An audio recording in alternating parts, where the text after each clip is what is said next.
encourages you to follow, engage, share, and interact on the AM 950 social media platforms. Together, we can all work to ensure AM 950 continues to thrive and grow in our communities. We stand by our work with a lifetime craftsmanship guarantee. For a free estimate or more information on our financing, call 612-333-SNAP or check us out online.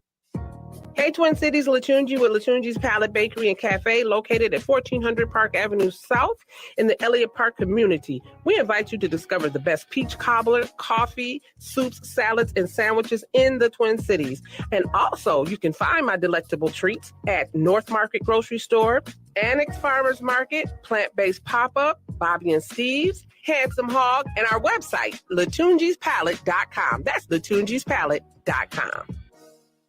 With your AM 950 weather, I'm Brett Johnson. Look for partly sunny skies today with a high near 75, tonight partly cloudy with a low around 51, and Thursday sunny with a high near 76. Eat Local Minnesota is a great way to find locally owned restaurants and food purveyors. They feature high-quality food and unique eating experiences for your next meal. Some of those restaurants include Hazel's Northeast Cafe Latte and Scotch Mama's Hot Barbecue. Find a full list of all of our restaurants and food purveyors at eatlocalminnesota.com. Portions of the following program may be pre-recorded. AM 950, the progressive voice of Minnesota. The Matt McNeil Show for your Wednesday today. Matt Patrick here today, 952-946-6205, 952-946-6205. Just an FYI, we got Jeff Stein coming in here at his usual spot here at 3:30. Maybe I am wrong about McCarthy. Maybe he is a master strategist. I'm gonna talk to him about that because I don't think I am. just in case, I don't think I am. I think he's kind of one of those guys that just kind of grunts his way through things. But Patrick, how are you today? Doing well. While you were setting up, the Twins did finish off the Giants, and Duran hit almost 105 in that ninth inning. I'm going to just say this. I said this last night after two pathetic displays by that Twins team against the Giants. Pathetic and bad management by Rocco. They're going to go on out there and win one by like 7 runs, and then they're going to pat themselves on the back. No, you guys should not be in this bad of a run. You are too good of a team. That team is being mismanaged right now, and someone's got to say it. Ron Gardenhire would have that team 15 games over 500. He would. And that's just the reality. Gardenhire would have that team 15 games over 500. You guys are barely struggling to get at 500 in the worst division. You know, for goodness sakes. I don't know what he's doing over there. But anyway, we are not a sports show. Although we could be. I mean, seriously. There's only like 7,000 of them going on. Were you ever a fan, Patrick, of Tina Turner? I was not, but I was sad to hear the news this afternoon. Tina Turner, who, by the way, I mean, it is remarkable. The comeback that she had in the 1980s. I mean, she really was, was very popular back there. I mean, because that's when I grew up, and a lot of people liked her. My favorite song is not one that you're going to hear a lot of. Typical Male. I just loved that. Was just a great little pop song. I loved that. I just was a big fan of hers. And of course, many people remember her for The Proud Mary with husband Ike. Tina Turner, who had a lengthy run in the 60s and 70s R&B hits, struck major pop stardom in the 1980s, was, of course, also in one of the bigger movies of the 1980s, Mad Max Beyond Thunderdome. She died Wednesday in Switzerland. She was 83. Turner, the queen of rock and roll, has died peacefully today at the age of 83 after a long illness in her home near Zurich.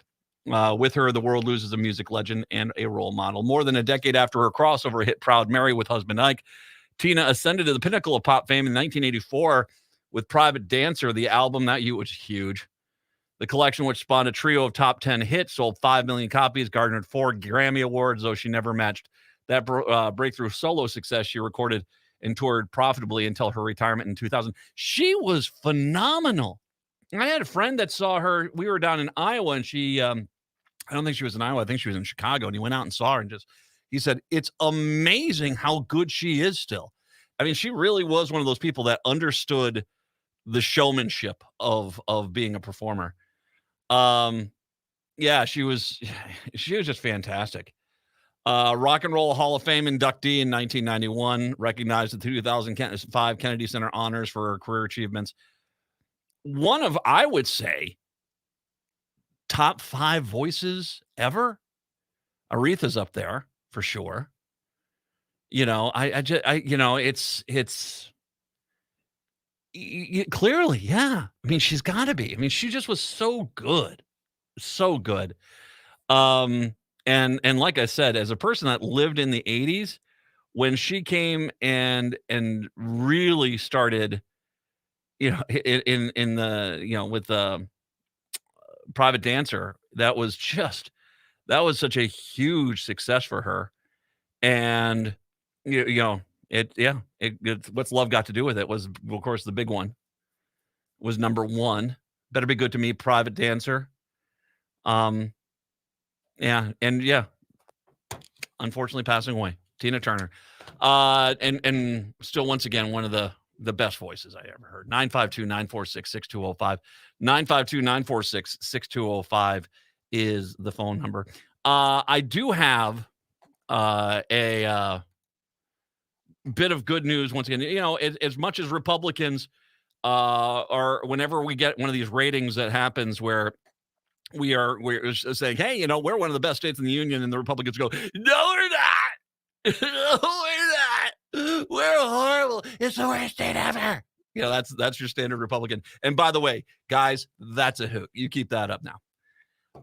Minneapolis and St. Paul once again kick caboose as they have been named the second and third best park system in the United States.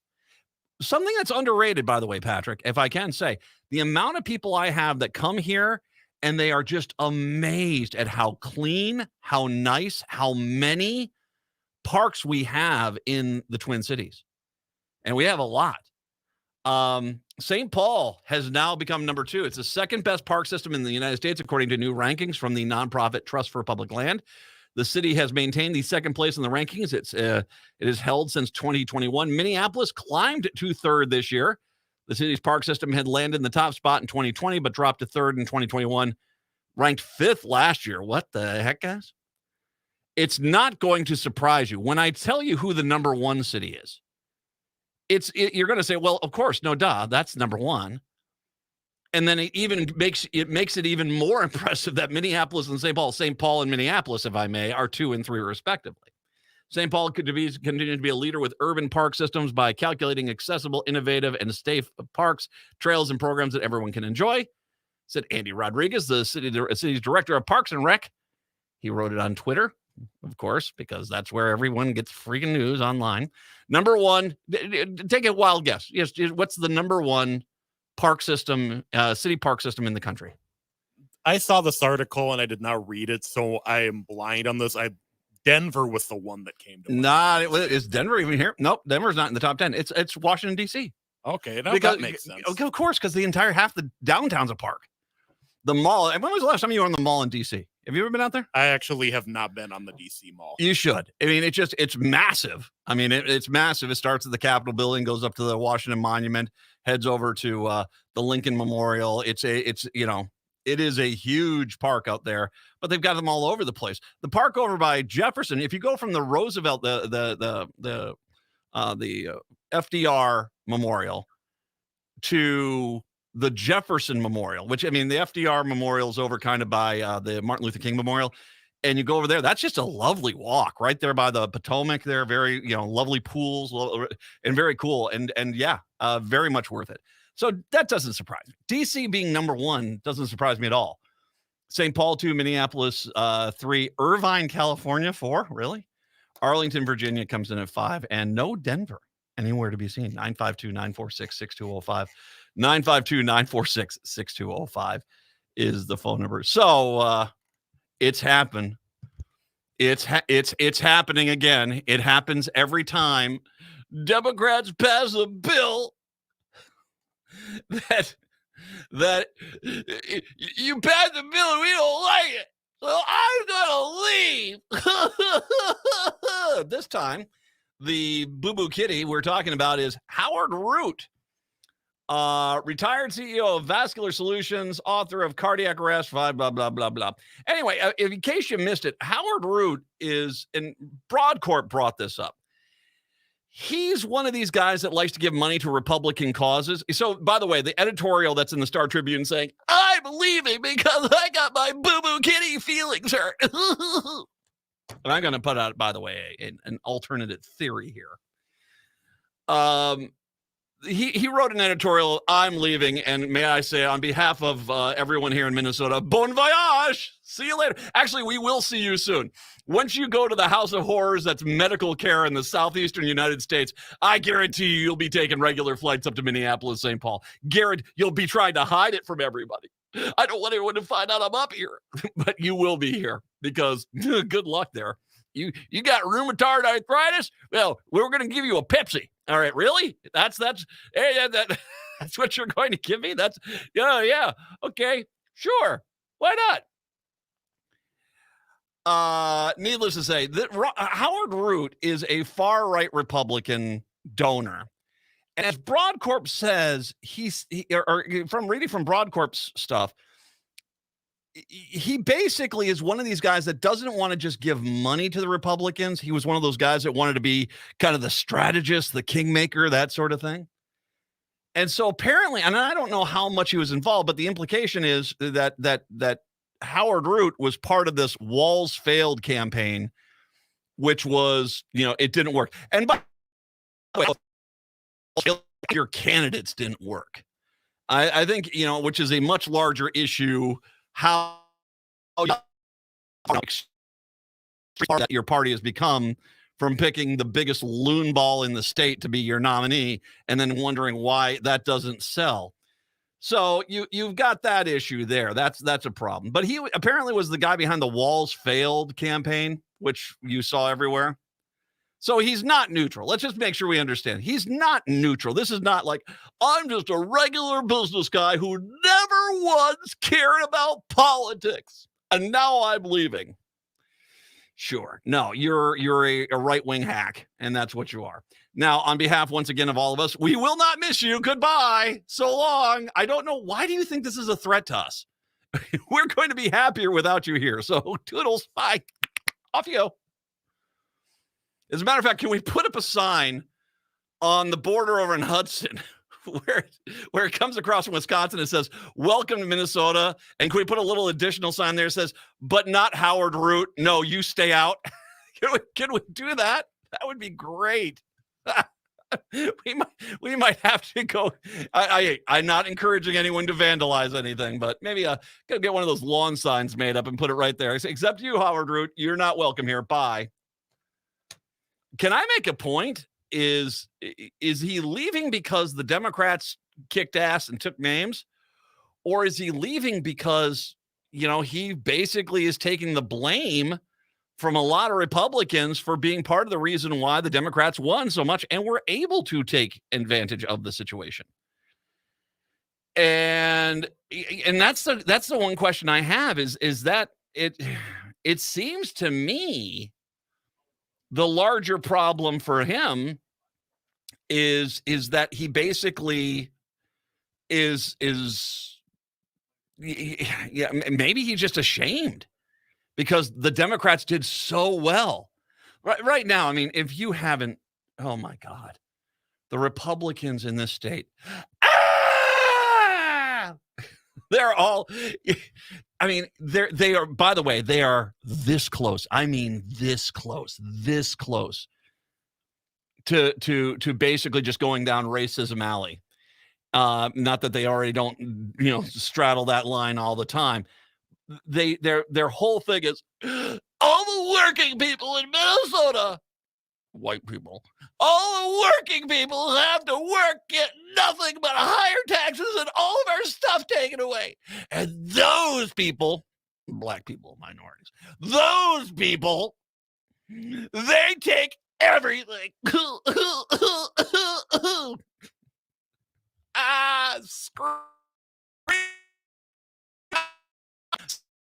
Scream louder. Oh, it's delicious, isn't it? It's delicious. Oh, All you guys with your cocky liberal tears mugs back in 2016 and 2018. Remember that? I remember that. I remember you guys being absolute jackasses. Oh, how's that taste? Most progressive state in the country because you failed. Delicious. But Howard, no. All right, and this goes to all the Republicans who are rooting actively against the state. Go. Howard, I actually do hope you find happiness somewhere else. You got enough money. I don't know why you're such a bitter, angry person that you can't stand your own state. But off you go. Go find your happy place. For God's sakes, you've won. You got money, man. You never have to deal with anyone else ever again. You can go find a nice little place, buy it, have a boat, have a dock, just hang out wherever that is. You'll probably be one of the few people, because of the amount of money you have, that will actually get able to get insurance in a lot of the southern states.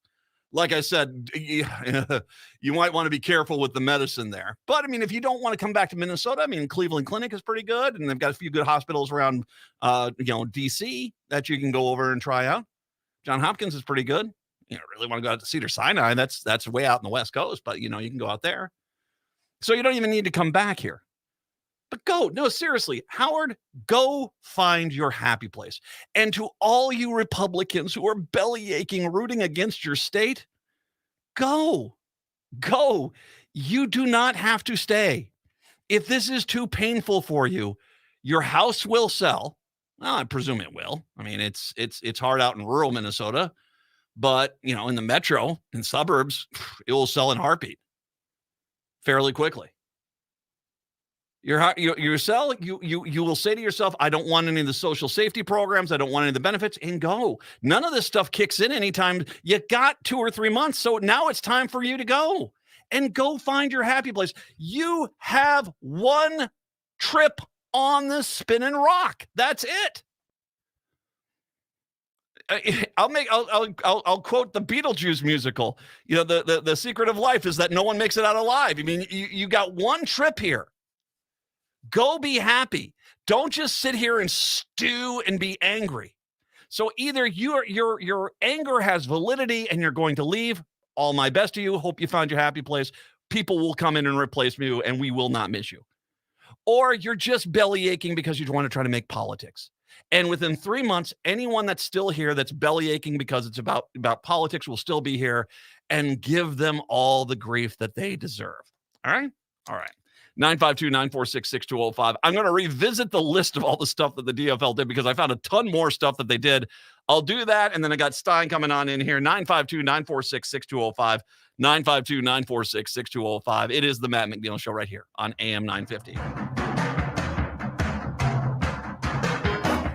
Hey, John, I heard you're turning 65 this year. Time to start comparing your Medicare insurance options. Oh, I am so overwhelmed with all the different Medicare companies and plan designs. I don't even know where to begin. Really? I worked with CompareYourMedicare.com, and they made my Medicare decisions seem easy. Huh, really?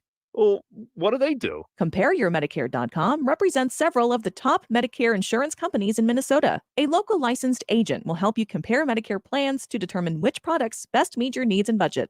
Wow, that sounds a lot easier than going to a bunch of different Medicare seminars on my own. Way easier. Just go to CompareYourMedicare.com and request a free, no-obligation review. You can even schedule a virtual consultation from the comfort of your own home. Hi, this is Jared with CompareYourMedicare.com. We pride ourselves in serving our community's Medicare needs. Whether you're planning to retire early or work past age 65, we can guide you through how and when to apply for Medicare. Go to CompareYourMedicare.com to schedule a consultation. Hi, I'm Scott Peterson with the Minnesota News Network, inviting you to join us this week for Minnesota Matters, a news, entertainment, and sports show covering everything that matters in the North Star State. Tune us in right here or at your convenience at MinnesotaNewsNetwork.com. Listen to Minnesota Matters every weekend, Sunday mornings at 6:30 on AM 950, the progressive voice of Minnesota.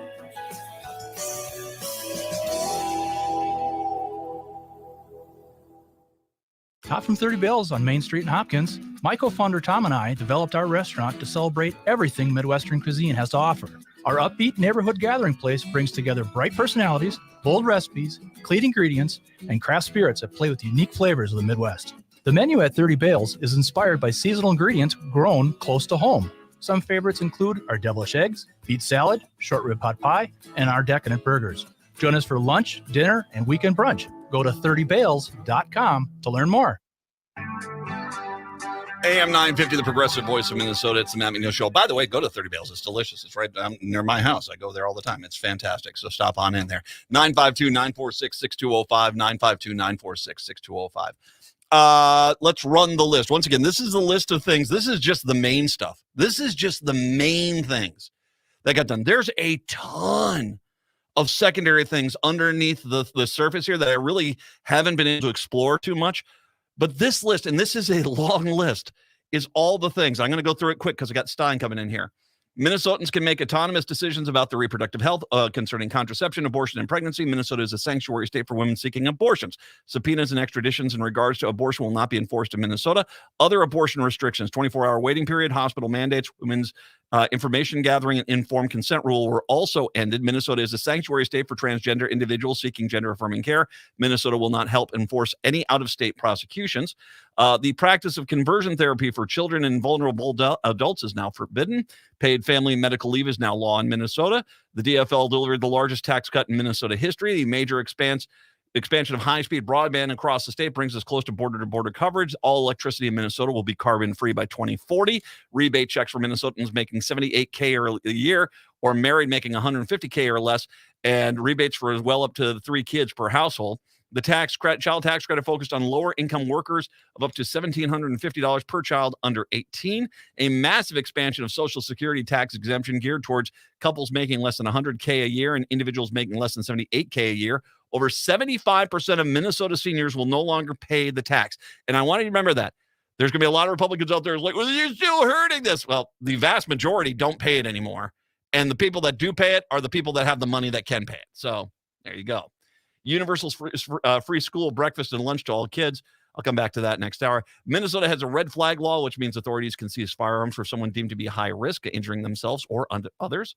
Private party transfers of certain firearms now require universal background checks, free tuition to state universities, public colleges, and tribal colleges for families making $80K or less. Every school district in the state got a massive increase, especially in essential services like special education. Rental assistance was expanded. New paths for struggling farmers to get their product to hunger relief organizations across the state. Undocumented workers can now get a driver's license. 300 million into low-income families get access to early childhood education. More mental health resources for every level of education in Minnesota. Major investments into the state colleges. It's illegal in Minnesota for people to knowingly spread false information within the intention of stopping someone from voting. Money to stop food insecurity on college campuses. 300 million in new funding to help public safety officials treat mental health calls. PFASs are banned in Minnesota starting in 2025. Marijuana is legal in Minnesota. It will expand Minnesota Care, the state's medical care program, for more people, with the goal to offer it to all Minnesotans within a few years, especially to farmers, which will be great. Some marijuana convictions in Minnesota will be expunged when the legal marijuana becomes law. A massive investment in clean energy, primarily solar panels. Rebates for buying an electric car. $80 million per year for local government and county aid. $7.8 billion for funding roads, transit, and airports over the next 2 years. $326 million for local roads and bridge repair. Gas tax is now tied to inflation, preventing further budget shortfalls. Home weatherization funding for low-income families. Voting rights restored to 55,000 Minnesotans with felony convictions, with new rules to reinstate those rights to all felons upon their release from incarceration.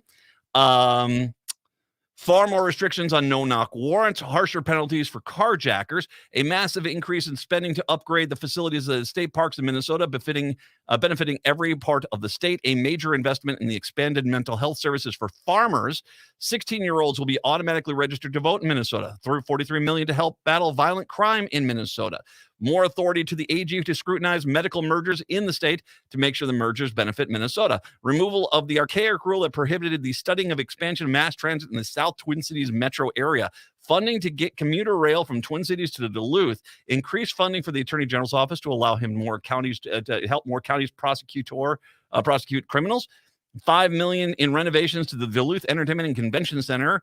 $233 million for helping address flood mitigation in the state, money to replace lead pipe water lines across the state, protections for farmers when grain buyers become financially insolvent, crack down on price gouging during emergencies, helping with emergency funding for food shelves in the state, cracking down on catalytic converter thefts in Minnesota, money to encourage the growth of new farmers in Minnesota, especially immigrant and BIPOC farmers, $300 million in the state nursing homes to help address shortages within the industry. The state will aggressively combat the deer disease, chronic wasting disease, in an effort to limit the impact and the consequences. New money for management of their natural lands, money to deal with crimes and drug issues in the metro transit lines, wage increases and employment protections from Uber and Lyft drivers in Minnesota. And once again, some of this stuff has not been signed by Walz, so we'll have to see if it comes to fruition.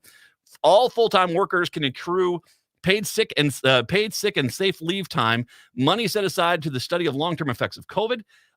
It is now illegal to discriminate against someone due to their hair. Replenishes the AG's emergency account. Fish hatcheries will be rebuilt and or improved from shore fishing facilities statewide.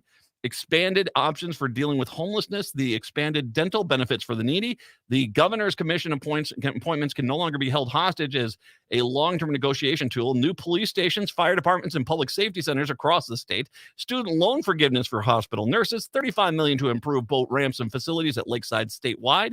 Tax credit for electric bikes, expansion of bike trails across the state, money to improve Spirit Mountain Ski area, the end of non-compete agreements in Minnesota, $90 million for Minnesota veteran care.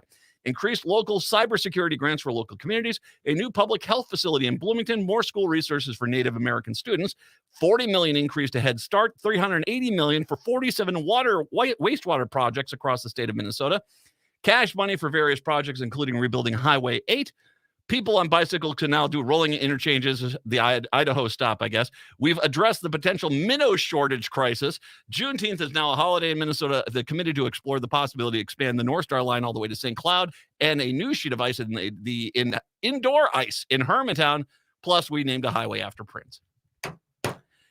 Ding! Bye, Howard. Bye, Howard. Bon voyage. Good luck. Have a nice time. Florida's delightful. 952-946-6205. When we do return, Jeff Stein will join us. It is the Matt McNeil Show right here on AM 950. One of the best things about living in Golden Valley is that it celebrates the LGBTQ community. Did you know that Golden Valley has more LGBTQ households per capita than any city in Minnesota? Did you also know that the Golden Valley Pride Festival was the first suburban pride festival in Minnesota? On Saturday, June 10th, come to Brookview Park in Golden Valley for the Golden Valley Pride Festival from noon to 6 p.m. and celebrate our 5th anniversary. The festival highlights our LGBTQ families, their friends, and allies in the spirit of promoting greater understanding of Golden Valley's rich and growing diversity. The event will feature 2 stages with live performances all day, food trucks and food vendors, a kids area with games, a beer, wine, and cider tent, as well as more than 70 community, business, and sponsor tents and exhibitors. There will also be kickball and volleyball games. There are still sponsorships available, and we're looking for volunteers. Go to goldenvalleypride.com for more information. That's goldenvalleypride.com. Consumer Reports published their 2023 Best Vehicles Report, and Toyotas from Rudy Luther Toyota dominate the list again. The Corolla Hybrid, the Corolla Cross, and the Camry all top their best value new cars categories. The Camry Hybrid, the Highlander Hybrid, the Corolla Hybrid, and RAV4 Prime all ranked as best green choices, and my personal favorite, the Toyota Sienna, also ranked in the top of its class. Toyotas are not only gorgeous, they're best buys. Test drive one today by going to Rudy Luther Toyota, 5 miles west of Minneapolis on 394. Hi, I'm Scott Shambot from Shambot Family Dentistry. We're the fear-free, shame-free dental office. We know dental anxiety and dental phobia are real. We'll take the time to get to know you and give you what you need to be comfortable at all times. We offer free nitrous oxide laughing gas and have high-tech options to help you feel calm and relaxed during your appointments. We'll help you get through every appointment in the most pain-free way possible. If you're having a dental emergency, we'll try and get you in the same day you call because we don't like to see anyone in pain. As my daughter Rachel says, if you don't see my dad, please see another dentist. Take care of your teeth because they're the only ones you get. This is Chad, owner of AM 950. I've been going to Shambot Family Dentistry for years. They get me in last minute when I'm in pain and make regular checkups easy and comfortable. Shamblat Family Dentistry in Hopkins and St. Paul. Find them online at shamblatfamilydentistry.com or call 1-800-FIX-MY-TEETH. With your AM 950 weather, I'm Brett Johnson. Look for partly sunny skies today with a high near 75. Tonight, partly cloudy with a low around 51. And Thursday, sunny with a high near 76. Eat Local Minnesota is a great way to find locally owned restaurants and food purveyors. They feature high-quality food and unique eating experiences for your next meal. Some of those restaurants include Hazel's Northeast Cafe Latte and Scotch Mama's Hot Barbecue. Find a full list of all of our restaurants and food purveyors at eatlocalminnesota.com. Jeff.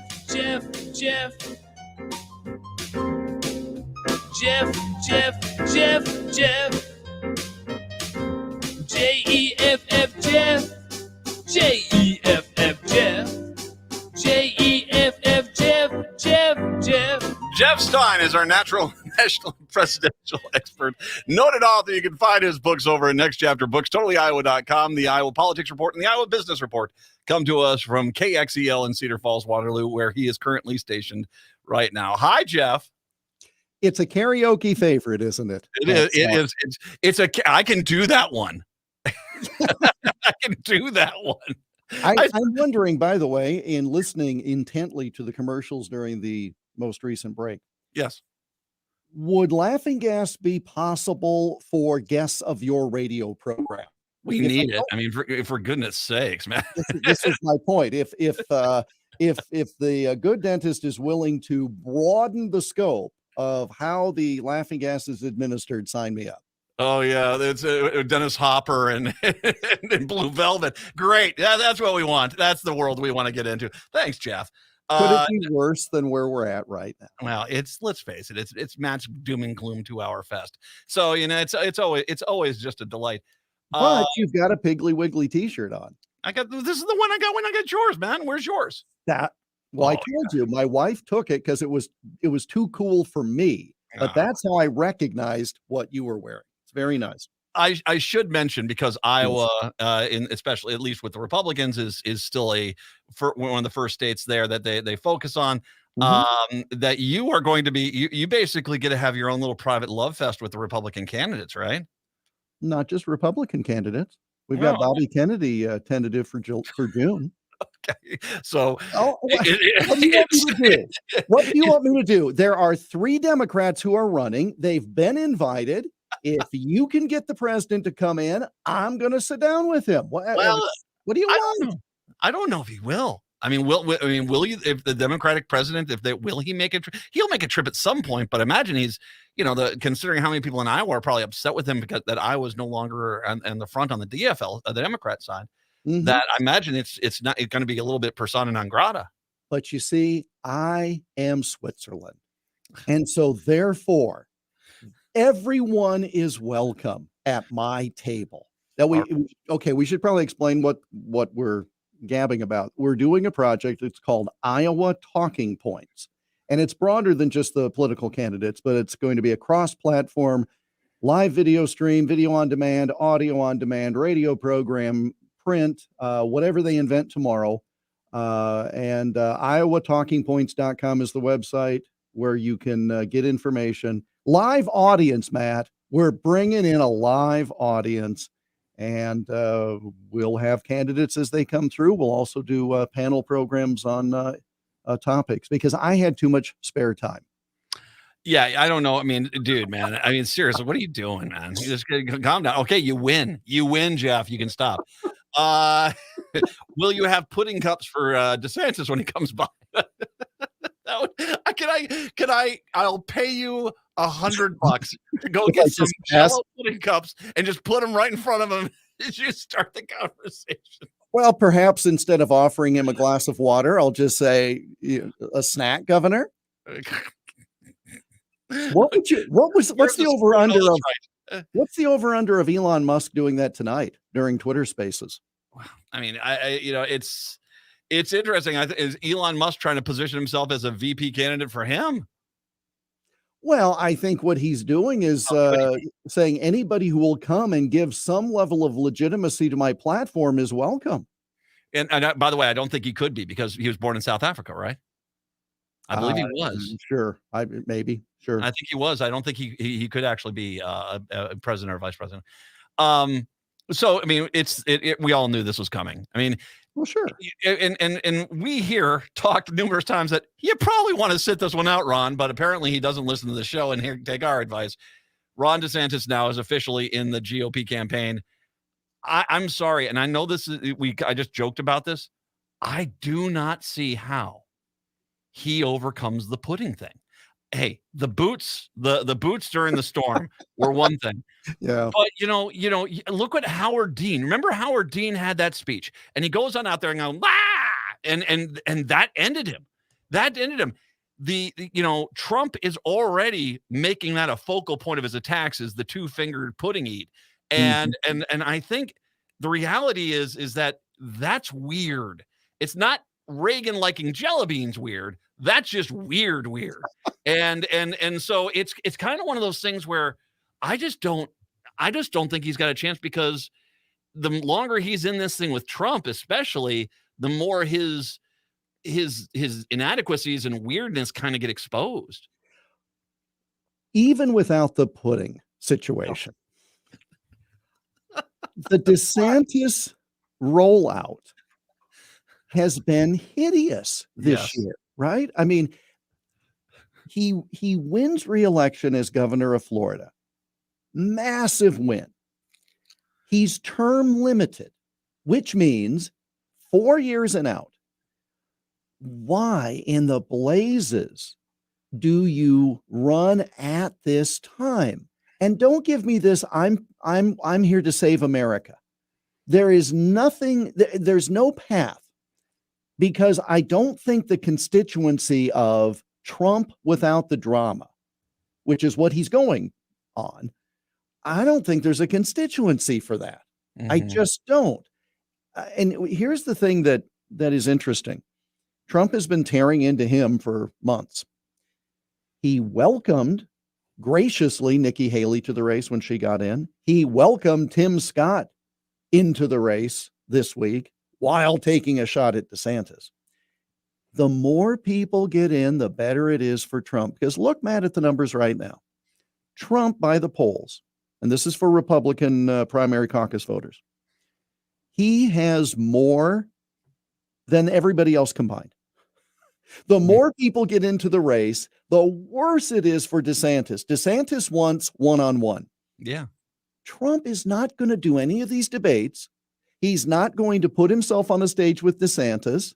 He's going to let everybody else kind of fight it out, and then they'll all wake up in March and see that he's already clinched the nomination.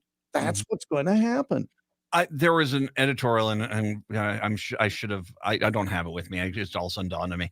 But I read this weekend in regards to that it was a conservative who just sort of said DeSantis don't run for this reason, is that ever since Nixon, the Republicans have adopted the policy is that you do not hold Republicans accountable. And he pointed to DeSantis up in New York. He's like, that was a mistake. They feel there's too many people in the party that feel like holding Nixon accountable was a mistake, and henceforth you rally the troops and you basically support him even if they're horrible. Trump has to win this election for him to basically try to avoid legal, court time, jail time, penalties, fees, all this stuff, to basically make all these legal problems go away. He has to win, and he's going to be campaigning while he is showing up in court. So the idea is that there's no point in running, because as long as the original Pied Piper is out there with the MAGA crowd, no one else is going to break that. And Trump is not about to bow out of this, because it's the only way he's got to at least stave off the investigations for 4 more years. And that's an astute point. And here's the problem. The Trump phenomenon is so unique. There's no pattern. And so you've got these other folks getting in. And, great respect for Nikki Haley and Tim Scott for getting, okay, fine. Great. Asa Hutchinson, we should mention Asa Hutchinson too. Well, I mean, there's a whole list. I mean, Asa Hutchinson and Vivek Ramaswamy and Perry Johnson and perhaps Mike Pence and, the cast of thousands. To get into the race, why are they getting into the race? I'm convinced that Haley and Scott separately are in the race for one reason: to be the heir apparent. It either means to be Trump's vice president this time and take over in 4 years, or to position themselves when the party goes down in flames with Trump and they're not a part of it. I mean, that's my guess as to why they are there. A lot of them, I mean, the conventional wisdom says, well, what if Trump stumbles? I want to be ready. Because I always go back, Matt, to 1992. It was hard to get top-level Democrats to run for president because George H.W. Bush was this tremendously popular wartime president. And by the time the economy cratered, all of a sudden, those big Democrats that said they were sitting it out and waiting for 96 saw themselves looking at William Jefferson Clinton because he ran figuring could be an opening, could be a spot. So I think some of these people are running thinking, well, if Trump stumbles, there won't be time to get in. I mean, that's why Youngkin is re-examining the race for God knows what reason. That's why the mayor of Miami is talking about getting in. There's this sense of, I want to be there when the big guy falls. And that's a fine line to walk because normally the big guy would be out. This big guy isn't leaving. Well, and it makes a very good point. And it also, DeSantis is in trouble that way. He's going to try to out MAGA Trump, and that's not going to work. He's already trying to do it with the culture war stuff. Right. And you're right. It does give Nikki Haley and Tim Scott, these other people, that one argument. Well, hey, guys, before he lost again in 2024, if he does lose in 2024, and before all of a sudden the documents case comes down and he's in real big trouble with that, they can say, hey, I was trying to run against him. You know, I was not on board. I was actually trying to unseat him as the front runner. So it does give them a nice little argument point later on when, the house of cards that Trump is resting on right now collapses. Well, and it gives them a good point now by saying next generation, right? I mean, these are individuals in their 40s and 50s, next generation up, because again, there's no appetite for a Trump-Biden rematch. And that's within each party, really. We've seen this movie. We're ready to move along. And if it is a forward-looking plan for the country, then you move on to new people, and I think that's the argument. And Haley can separate herself from the worst of the Trump administration because she left early. Scott wasn't part of it. Pompeo did not get in this year, Matt, for what reason? Well, it's not my year, not my time. Right, because you were right there. And so you lose the advantage with the other people. The going back to DeSantis, you and I have followed presidential campaigns for a lot of time. You announce your campaign. What's one of the first things you start doing? You start trying to put forward moderate policies, maybe not all of them, but one or two that you can hang your hat on, that we change this and it appeals to independents, moderate Democrats. See, we did this.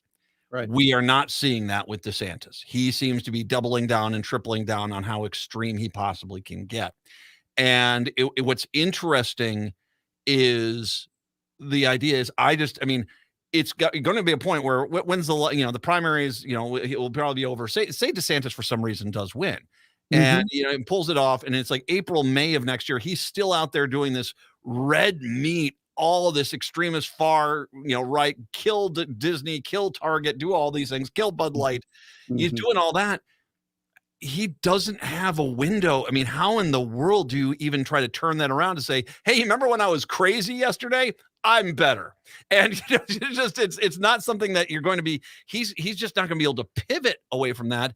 And he's not going to win if he's, Johnny Florida extremist. Well, here's his problem. He thought that by saying, look what I did in Florida, I'll do this for the nation, that was going to resonate.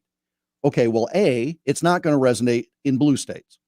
B, his record isn't that much different than a lot of governors in red states. And so when he's going around and saying, here's the Florida model, and I've said this before, people in Iowa, for example, go, yeah, we opened our schools before you. What are you talking about? Hold my beer. He's believed his own press clippings. And his rollout so far, pudding notwithstanding, sorry if you just took a drink and now you're going to spit. The pudding notwithstanding, the pudding situation, you mean? That's what got me. the pudding situation, as it's now being termed on the radio. That notwithstanding, it's not been a good rollout. And I cannot imagine that sitting down with Elon Musk with a moderator. This is not Musk talking to DeSantis. It's Musk and DeSantis together with a moderator. It seems worse than the little dog and pony show I'm going to do on Friday, for crying out sake. Well, you might as well go get that guy in Romania that's been locked up. I mean, it's you're not exactly getting the mass appeal for sure. And it goes back to something you and I talked about months ago. Could someone from Florida actually win a national election? And I don't think they can.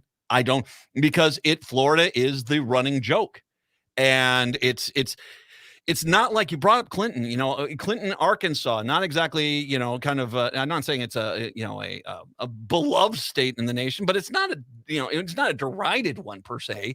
And so it was, it didn't have a negative connotation like Florida does. And I still think that that's going to be an interesting argument. Let's take a break right now. And when we come on back, I wanted to spend the rest of the time talking about, am I misjudging McCarthy here? Because I don't think I am. I don't think I am. But I do think that there is, maybe I have missed something. So I'm going to ask you about that. 952-946-6205. 952-946-6205. It's the Matt McNeil Show right here on AM 950. Over 98% of people who experience sexual harassment or sexual assault in the workplace choose not to report it. Whether it's the fear of retaliation, belief that a bystander will report it, or worry about career advancement, at MJSB Employment Justice, we help employees take a stand. I'm Bree Johnson, partner at MJSB Employment Justice, a 50% women-owned law firm. If you feel unsure what to do following sexual harassment, we will be your voice to speak your truth. Be heard. You deserve better. Contact us today for a free consultation at mjsbjustice.com. Hi, I'm Kelly Tanky. And I'm Joe Kirk. Tune in to AM 950's newest show, Searching for Service, a show designed to help current and future Rotarians find purpose through service. We are dedicated to sharing stories, experiences, and opportunities for those searching for purpose, value, and meaning. But more importantly, connection through community. Tune in Sundays at 3 p.m. or anytime via podcasts. It's time to stop searching and start serving. There really is no place like home. Hi, I'm Mary T. of Mary T. Home Health. When you're faced with an illness or an injury, being able to stay at home and receive care is important. Our home health offers a wide range of services, including skilled nursing, physical, occupational, and speech therapies, aides, homemakers, in-home respite care, and 24/7 live-in care. We'll work closely with your primary care provider to come up with an individualized plan for you. Learn more today at marytinc.com.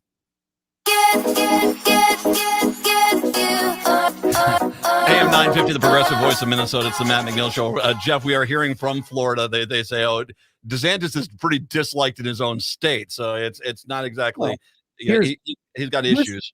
Well, here's the new one. He is no longer going to hold a kickoff event in his hometown. Literally. They have announced that he was originally going to be in his hometown of Dunedin. That's near Tampa Bay. Okay.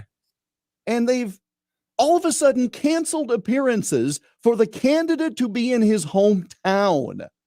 I don't know what to make of that. What do you make of this? Apparently, Republicans are going to come to the House floor shortly and cut members loose tomorrow for the 1-week Memorial Day recess, but have them on 24-hour notice to be recalled for the debt ceiling bill. This is going well. Okay, so I want to bring up McCarthy here. Now, first of all, I there's no way on the planet that Biden's going to undo 2 years of his legislative accomplishments. Sure. For this, it's just that's not going to happen. The Republicans clearly, because the far right was driving it, bit way too much of the taco here, and so that's where they're stuck with this. Is Biden willing to make some minor concessions? Sure. And the fact that all of a sudden now he's talking much more about the 14th Amendment leads me to believe he's probably going to go that route. But needless to say, maybe what I'm missing here is a nuance that I am not willing to give Kevin McCarthy because he's seemed like a buffoon for a long time here. And that is, he knowingly went into these discussions with that unattainable laundry list of stupidity from the Marjorie Taylor Greens and the Lauren Boeberts and the Matt Getzes, and realizing there's no way on the planet that Biden's going to go along with this, but was putting out so much stuff. Hopefully he'll get one or two major concessions and then turn towards the moderate Democrats and say, hey, I'm about to lose 40 votes. If you guys gave me 40 votes, we get this thing done. We can send it to the Senate and we're done. I don't think, and once again, that does bring up the fact that the Republicans can basically call for his removal at any point, but then he could, I don't know if the moderate Democrats would help him out on that case, but needless to say, maybe there is something else going on here. Do you think Kevin McCarthy has already kind of looked at moderate Democrats and said, hey, here's the deal. I'm willing to throw the far right of the party to the side to get this done if we can get one or two concessions. And if you're willing to do it, we can get it done. If Joe Biden says he's behind a plan, there will be enough Democrats to pass it, period. Okay. And I mean, you've got Hakeem Jeffries now saying, I'm not involved with the negotiations today, but why don't we just freeze spending at the 2022 level and move on? Now, I assume we're talking about the reconciliation bill and all of that. It's movement that he hasn't made before. Biden, by merely negotiating, is taking a step back. So this is how McCarthy will play it. Look, they said, by gosh, there's no negotiations. We negotiated. We're getting back the COVID money. We're doing, here's three little things. I got him to negotiate. Whoop-de-doo. And here are these things. That's how it's going to get done. That's the only way that it's going to get done.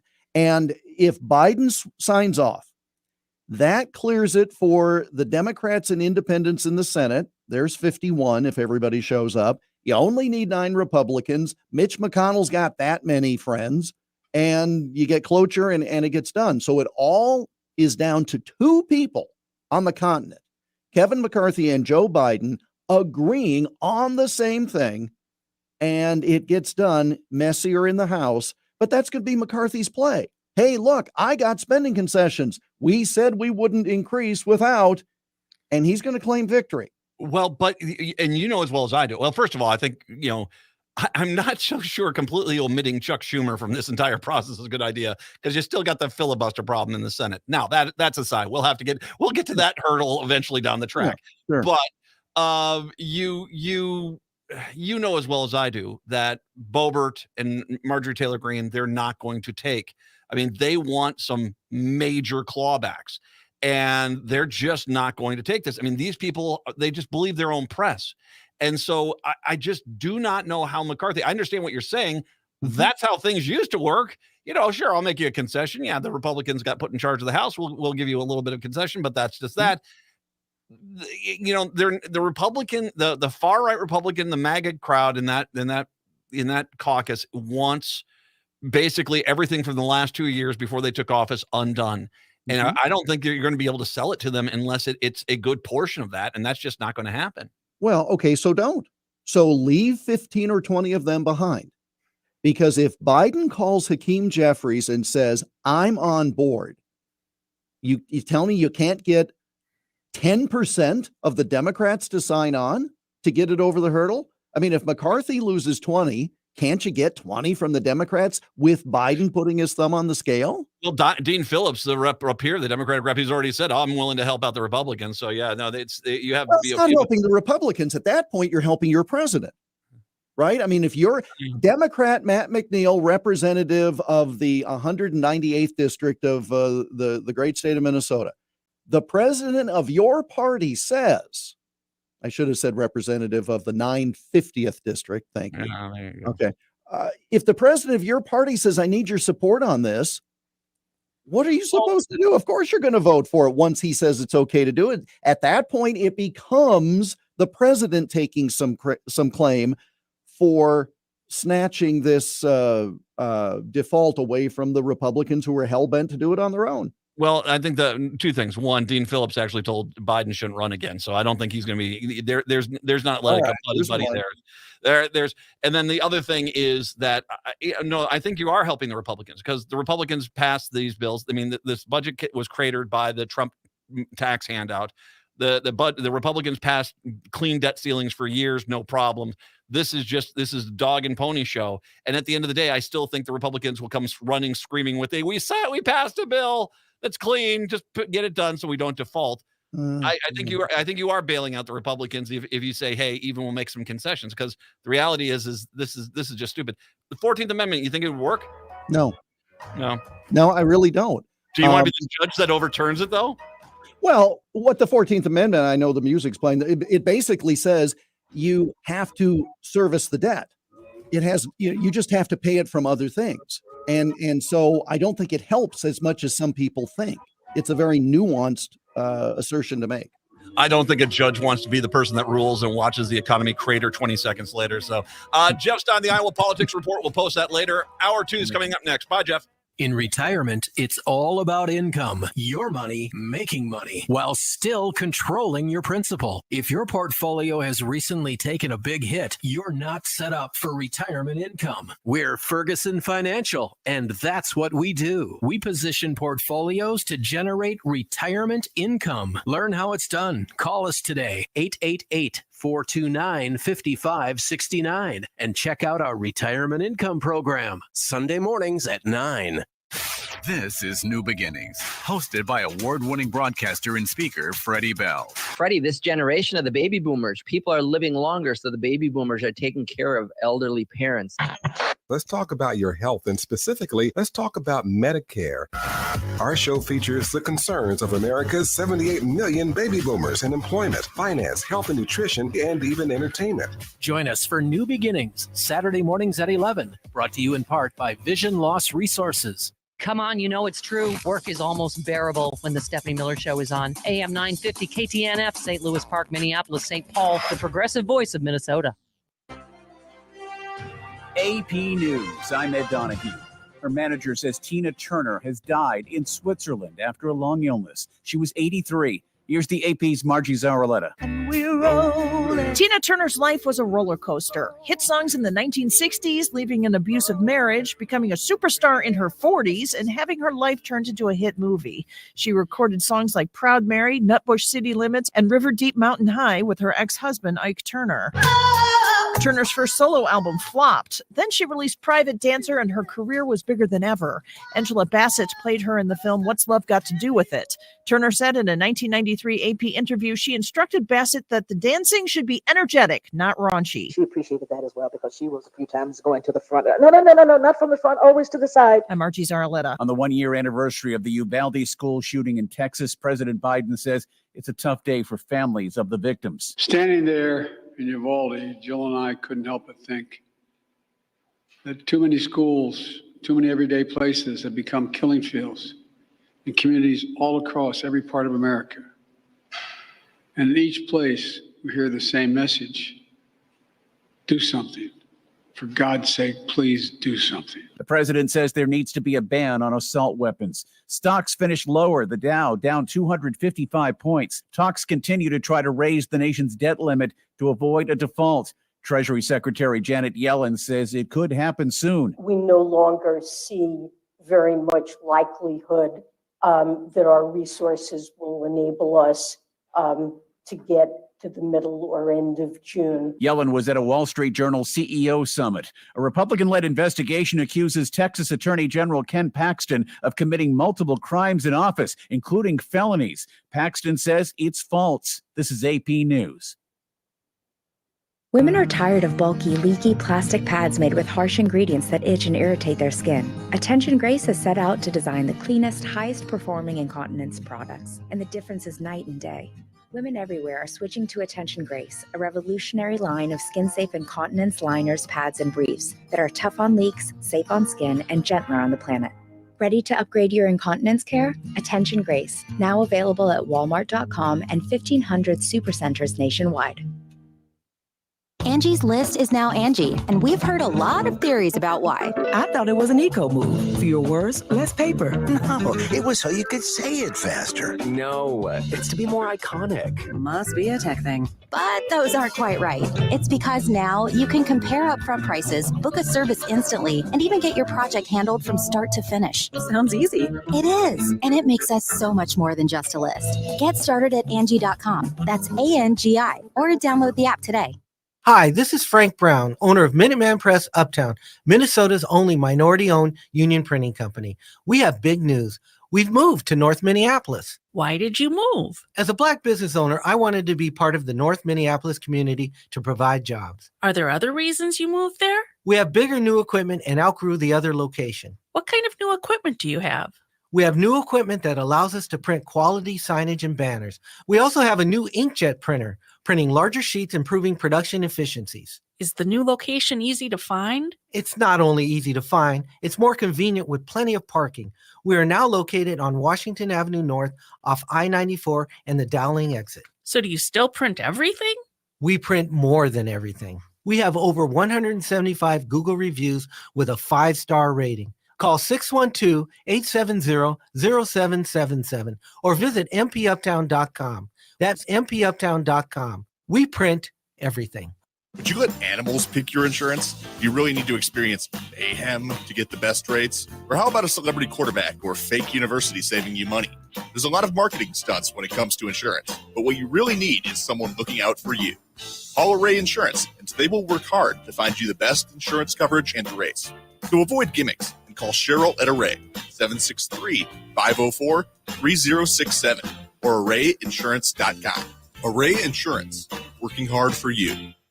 With your AM 950 weather, I'm Brett Johnson. Look for partly sunny skies today with a high near 75. Tonight, partly cloudy with a low around 51. And Thursday, sunny with a high near 76. Eat Local Minnesota is a great way to find locally owned restaurants and food purveyors. They feature high-quality food and unique eating experiences for your next meal. Some of those restaurants include Hazel's Northeast Cafe Latte and Scotch Mama's Hot Barbecue. Find a full list of all of our restaurants and food purveyors at eatlocalminnesota.com. Portions of the following program may be pre-recorded.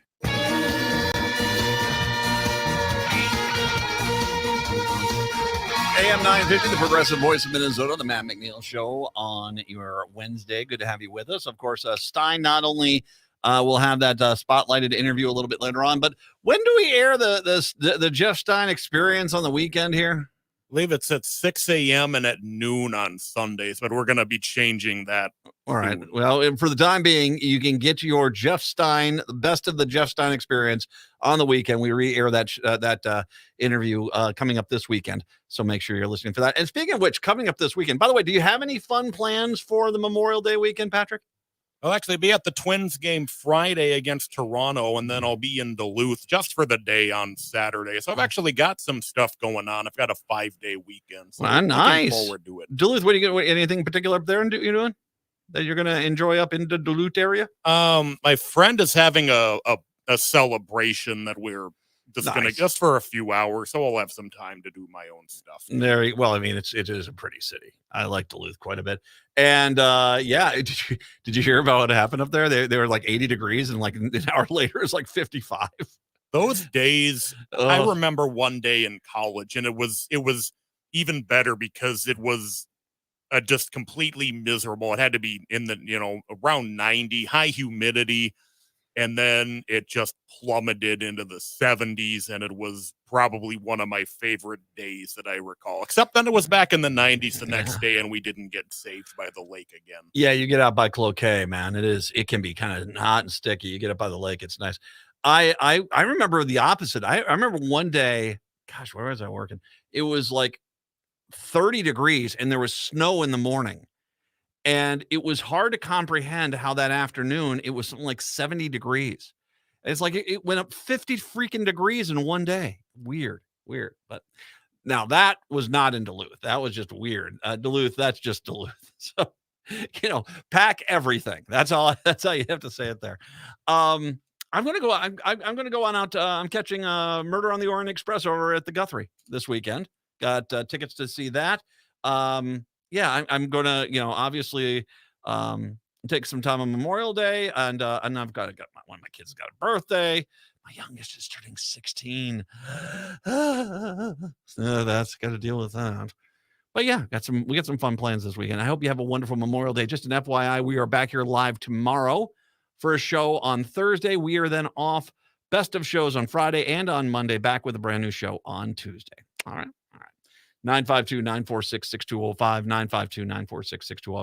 952-946-6205. I got a few stories that are not political, but I got to get to the stuff that has kind of been piling up here, and I want to run through some of these.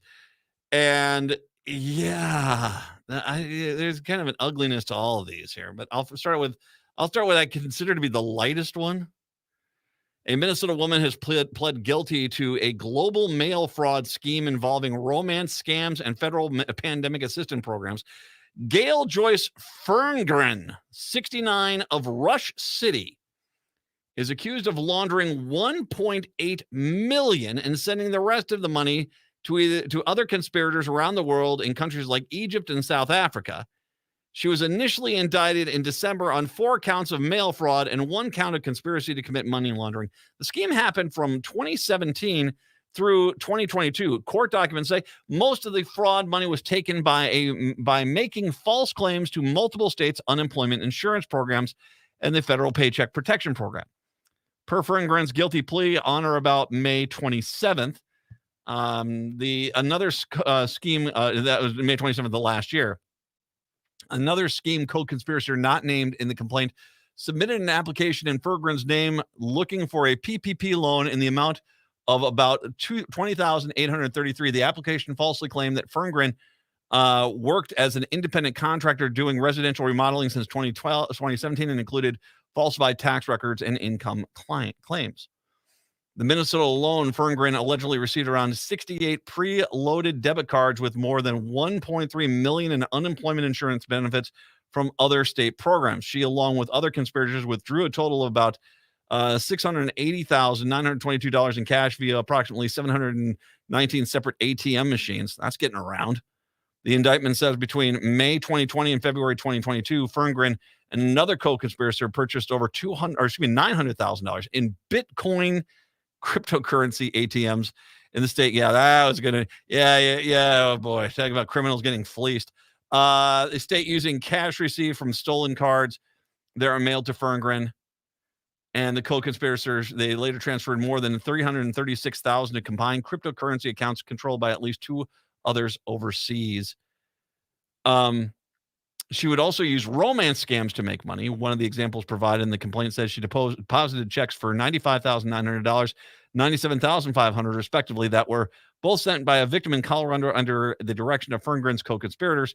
According to the Federal Trade Commission, nearly 70,000 people reported the romance scam in 2022. Now, I'm going to bring up this point.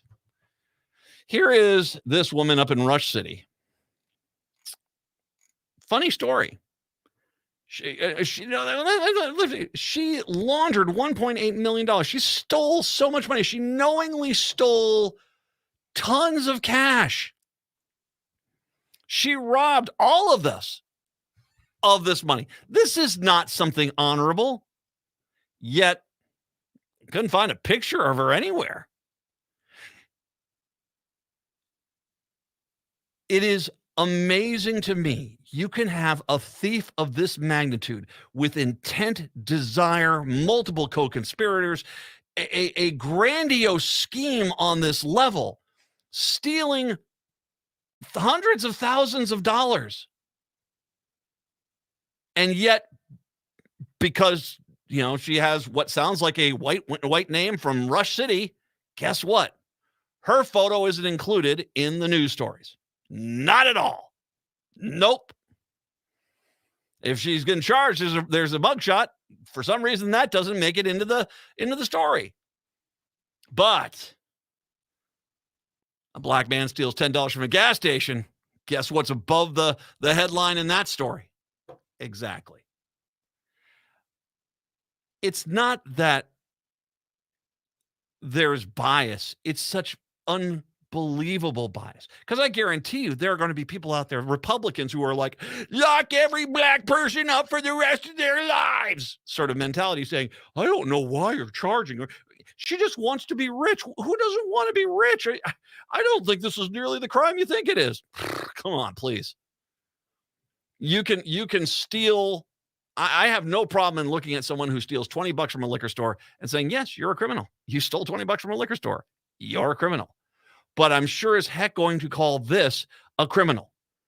And if I'm going to be outraged and bothered by a person stealing $20, I sure is going to have an appropriate amount of outrage for the person who's stealing over $1 million. Laundering over $1 million, I should say. It's remarkable how, just once again, in coverage of news coverage, how the bias you just can't not see. It's there. It's plainly there. And, you know, it's like when there's whenever there's a white kid who's accused of a crime, it's always, he's an innocent kid. He played softball or baseball. He was really good. I mean, he was, it seems like he just took a bad turn. And of course, if it's a black kid, it's he was a bad apple from the start. He should have been locked up. Why isn't he jailed? The black photo is in the newspaper, the white person photo. Oh, we want to give them some anonymity. Please. This is a far worse criminal than most other people, but because and frankly, because it sounds like she's white. There's no picture here. Gail Joyce Ferngren, 69 of Rush City. I'm going to take a stab here. Maybe I'm wrong, but my guess is that because it's not from North Minneapolis, and my guess is going to be because she's white. Guess what? Oh, that's not a big story.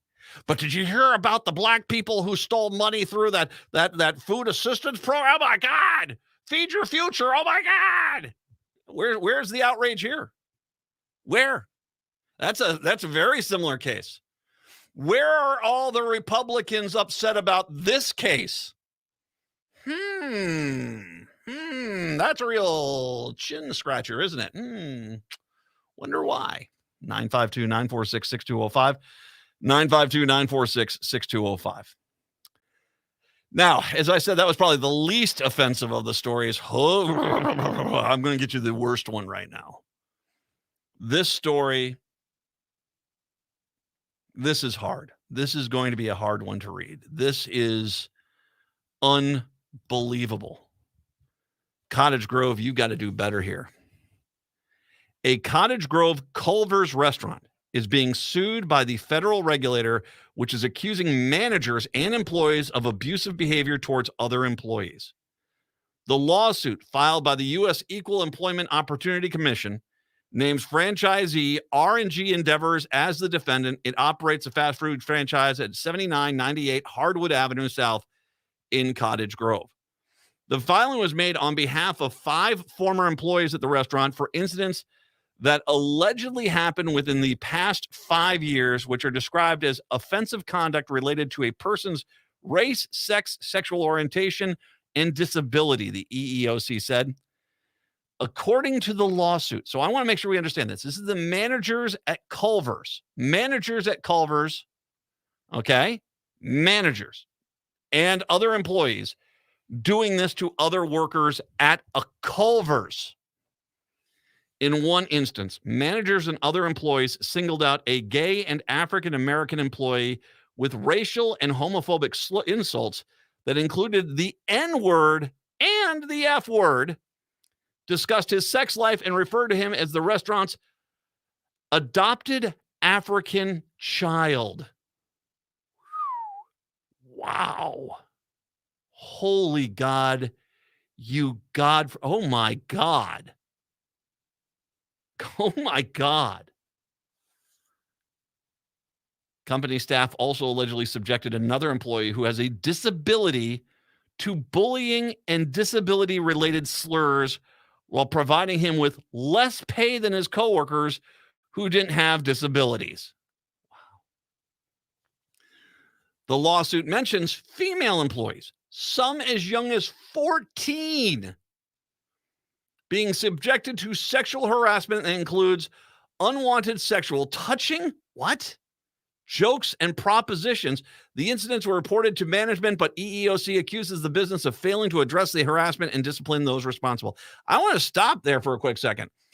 All right. So the way I understand the law here is that you can't be a boss or manager of someone and do this. Why are we not talking about, sexual harassment or sexual abuse charges against the management and employees when 14-year-olds were involved? 14-year-olds. Think about this a second. It's Cottage Grove. Think to yourself, oh, my kid wants to go get a job. They're 14. They want to go get a job. They want to get out into the workforce. Gosh, good for them. All right. Sure. I don't have any problem. I'll sign off on this. I mean, I'll talk to the manager a little bit. Okay, it's going to be a good work environment. Great. Then your 14-year-old is subjected to sexual harassment, touching, jokes, and propositions. 23, 24-year-old guy propositioning a 14-year-old. This is happening in a Culver's, people. This is happening in a Culver's. Holy God. I'm presuming we're going to have charges against management and all these other people on this one. Hey, the other stuff is just as atrocious. People are going to be arrested here, right? One employee reportedly quit due to the hostile working conditions. The EEOC is seeking monetary relief for the victims and an order that requires the company to take steps to stop and prevent future workplace harassment and pay discrepancies. Dear Lord, these forms of discrimination and harassment in the workplace are never acceptable, said Greg Gonshore, regional attorney for the EEOC's Chicago district office. All employees, regardless of race, sex, sexual orientation, and disability, should enjoy the equal right to safety, dignity, and respect in the workplace. The EEOC will vigorously enforce that right through litigation if necessary. I kind of interesting. Now, this is the Bring Me the News story. Let me pull up. Let's see if Star Tribune. There's nothing here that there's nothing here for any comments from Culver's. Culver's sells itself as this kind of Midwest. This Midwest kind of wholesome kind of business, it's never a bad thing. And yeah, I don't see anything on Star Tribune at all about the story, if you want to know the truth. Think about how are people not going to jail? How are people not going to jail? How is that Culver's not shut down? How is the franchisee not in big trouble? Because I can tell you right now, if any of the stuff that described this, I mean, it'd be me referring to my kids. If any of my kids were at a restaurant, and if my kid was getting, homophobic or racist insults, referred to as the adopted African child, sweet Lord, mocking people with a disability, and then paying them less, and then once again, sexually harassing 14-year-olds.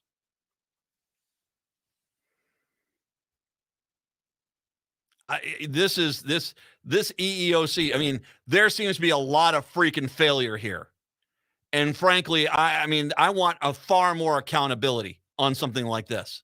I want far more accountability because we're talking about adults abusing kids. Just disturbing. 952-946-6205, 952-946-6205. We'll take a break. Come on back. I got one more story to catch up with. Then we'll get back to some of the bills and the signings that have been going on. We'll talk about that as well. It's the Matt McNeil Show right here on AM 950. Hi, I'm Peter Solak. And I'm Adam Ostrowski. We are here at Woodland Stoves and Fireplaces to talk about outdoor fires. Sitting around a fire is the oldest, most basic form of human activity. What's new is in the way fire is burned. We can show you how to burn cleaner with a lot less smoke. The radiant heat and light from an open fire is unmatched. It kindles our spirits and connects us to the outdoors. And now it's easier to experience and enjoy.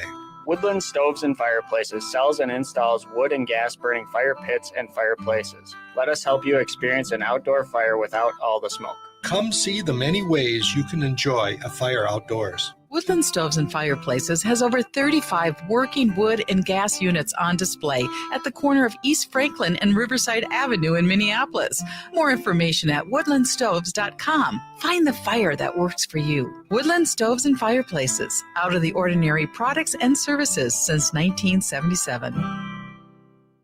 Hi, I'm Mary T. of the Mary T. family of companies. Our new Camellia Rose Assisted Living and Memory Care is a bold reimagining of what assisted living can be. Our emphasis is on creative meals, outdoor walking paths, and a spectrum of restorative therapies and activities. We are founded on a history of care.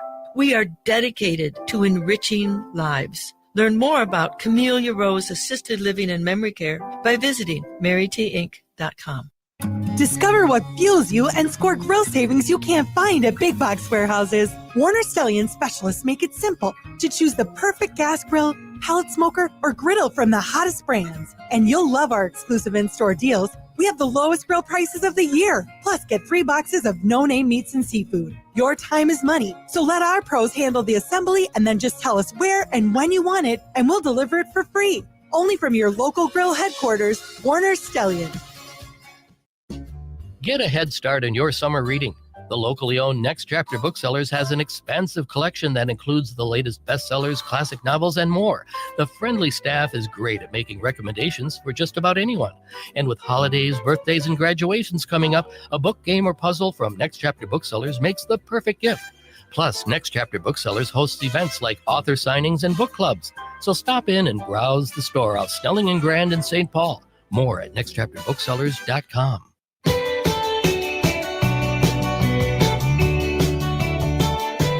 AM 950, the progressive voice of Minnesota. It doesn't look like Culver's has, I mean, you pull up their website and it's basically just a kind of, one of those generic ones. It talks about their safety standards. You're missing a few things on that page. I'm just going to let you know. Dear Lord. I'm stunned by that. I mean, I'm just stunned by that. One of those things, attacking a person who is black and gay for being black and gay, attacking a disabled person for being disabled, attacking 14-year-old girls and sexually assaulting them within the workplace. 14-year-old girls. Any of those individually would be atrocious. How are people not in jail? How are charges not filed? I mean, it's Cottage Grove. What county is that? That's not Washington County out in Cottage Grove, is it? It's either Washington or Dakota, I would guess. Yes. Oh, it's got to be one of them. Why are there not charges filed here? I mean, this is just, ugh.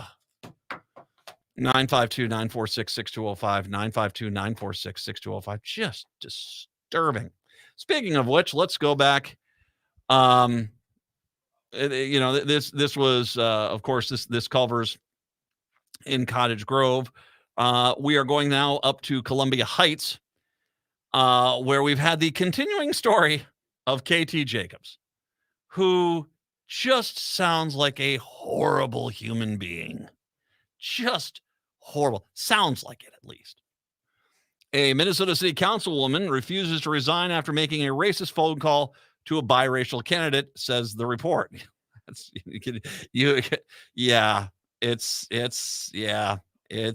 that.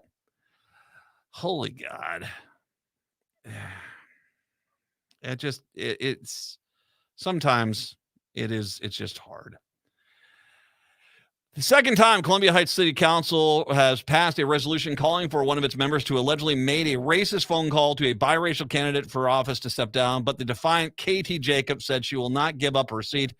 On Monday, the council voted unanimously in favor of the resolution offered by council member Connie Beskins, which was followed by no discussion. Jacobs abstained from the vote. I feel when you are elected to be an official in your city, you have a name. Your words need to be paramount to everything that we hope to be. And I don't have any faith that anymore, said Mayor Amanda Marquez Sumula before the vote. A recall effort was also launched Monday by a group called the Concerned Citizens of Columbia Heights. The group opened an online petition and has planned a signature gathering party set for 5 p.m. May 30th at Hussett Park. Jacobs engaged in unethical behavior during the lead up to the most recent election. A statement on the group's online petition site. The petition aims at restore trust, accountability, and integrity in the city council, clearly stating that the community will not tolerate unethical behavior and disrespect towards constituents. Jacobs, whose term expires in 2025, has been in the hot seat since last summer. She's accused of calling candidate Justice Spriggs, who is biracial, and using a fake name to question him about his racial identity and qualifications for office. Spriggs was elected to the council and now sits immediately next to Jacobs on the dais. The city hired independent Red Cedar Consulting to look into the July 24th, 2022 call in which Jacobs allegedly asked Spriggs about his racial identity, including asking whether his family members were people of color. The report found Jacobs made untruthful statements and failed to conduct herself ethically and in accordance with the city council code of conduct. After accepting the report, the council in October passed a resolution to censure Jacobs and remove her from the boards and commissions. At the time of the incident, Jacobs claimed a family member had used her phone without her knowledge and made the call to Spriggs. She issued a policy saying, "I'm deeply sorry that the incident took place." And by the way, we should mention, when we first covered this story a year ago when this happened, we said, okay, well, then offer up the family member. If they did this wrong, then offer them up. And remember, we were like, because there was always a suspicion that it wasn't the family member. Yeah. In an email to Star Tribune, Jacob said she stands by her statement from last summer. Dika Shabali, a black Muslim woman who lives in Columbia Heights, addressing the council and specifically Jacobs during the forum on Monday. "I don't feel safe because you are sitting right there," she said. "I do not feel seen. You are afraid of me. If you are, you need to step down because you don't represent me anymore. When you don't see me, I don't feel safe. Hopefully you will resign." She then abruptly left the meeting, stating that a policy was not being followed. Oh, boo-hoo, boo-boo kitty. Ed Higgins, lender of the Concerned Citizens of Columbia Heights, said he hopes people will turn out May 30th to be part of the movement to get rid of her. I paraphrased that last little bit there, but if it is, once again, I don't think they specifically and definitively have been able to say she was the caller, but it's clear that she is at the very least relatively dishonest, at the very least. And the fact that pretty much a good portion of the city says, "We hate you and want you gone," and she's like, "I'm staying." The Columbia Heights City Council, if this is the apex of your career, if this is they're going to have to drag you off of this high mountain, the Columbia Heights City Council.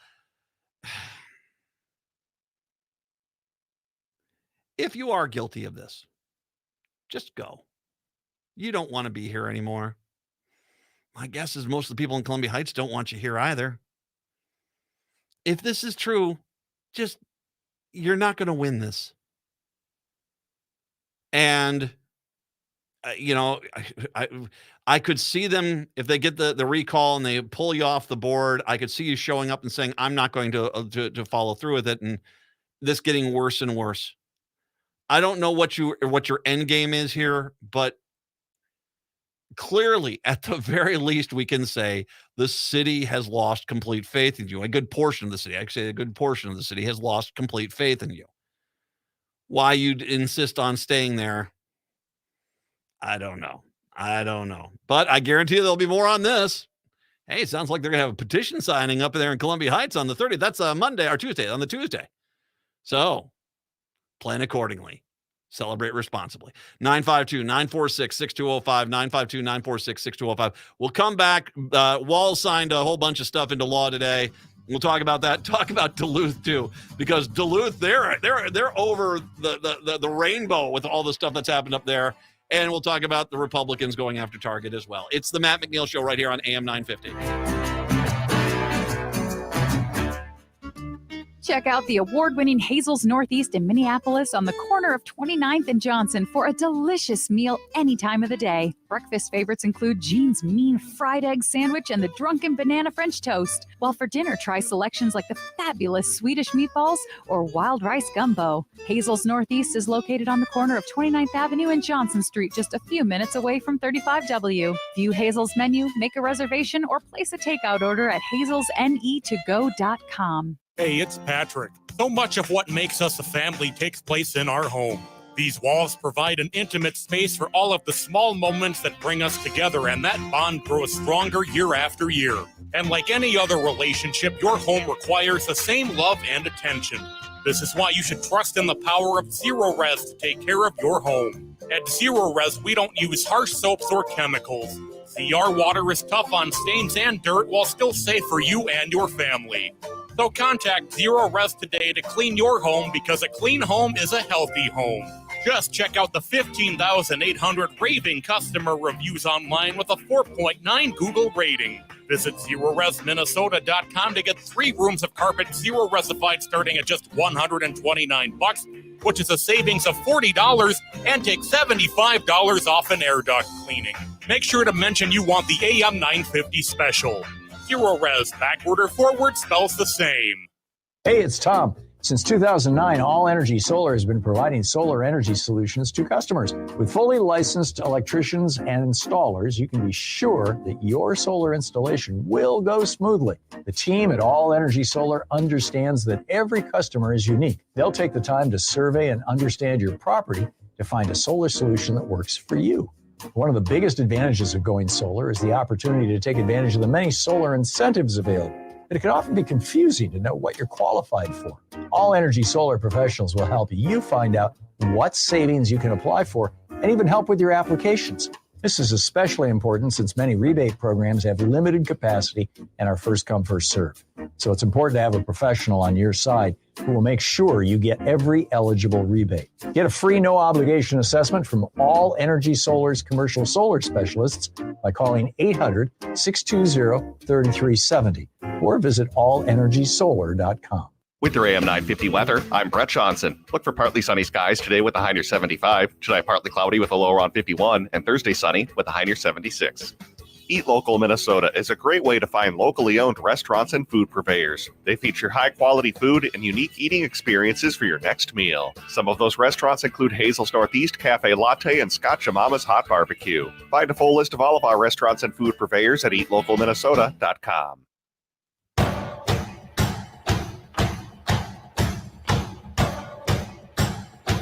AM 950, the progressive voice of Minnesota. It's the Matt McNeil Show, 952-946-6205, 952-946-6205.